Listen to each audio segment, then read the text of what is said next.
Hello there, and welcome to another edition of Language Bites. Let's take a look at a resource which is very much present in everyday speech, both in oral or written conversation, but we may also find it in more formal cases. I'm talking about ellipsis. Ellipsis is that structure or that resource, as I said, by means of which we omit information, we omit words. Let's take a look at some cases of ellipsis. See the match on Saturday, going to the meeting this afternoon.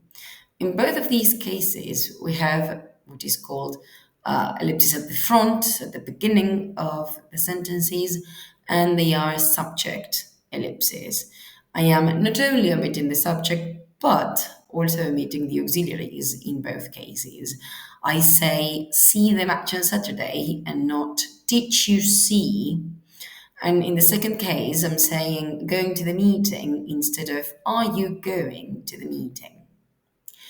I can also omit information later on in my structures or in my sentences, which, mind you, it's much more uncommon, but it exists.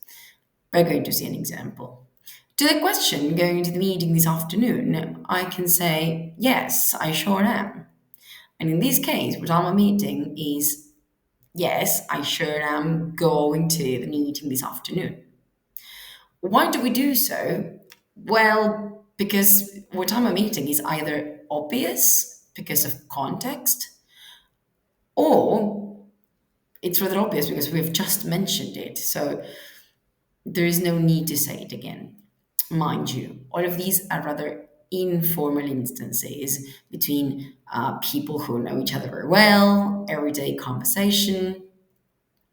Now, another use of ellipsis, as it says there, is that of, I'm going to start by the last one, diary or personal blog writing. Nowadays, I say it's much more common because of how we relate to English in this day and age.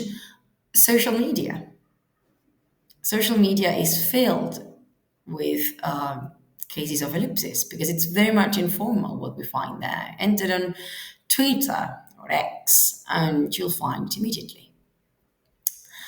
In the first two cases now, we've got looking forward to seeing you soon or see you soon, which of course ring a bell because those are very common email and text messages phrases. But again, they are rather informal. We've got some formal application, which are these. We're as keen to complete this project as you are. I'm not saying we're as keen to complete this project as you are keen to complete it. Nobody speaks like that. Unless you particularly want to write a long report, there's no need to write a long report. It is understood because of what comes later on. So I said, unless you particularly want to, there's no need to write a long report. In all of these cases, ellipsis works because I'm omitting information that is understood or that can be found somewhere else, but within the same part of speech, let's say.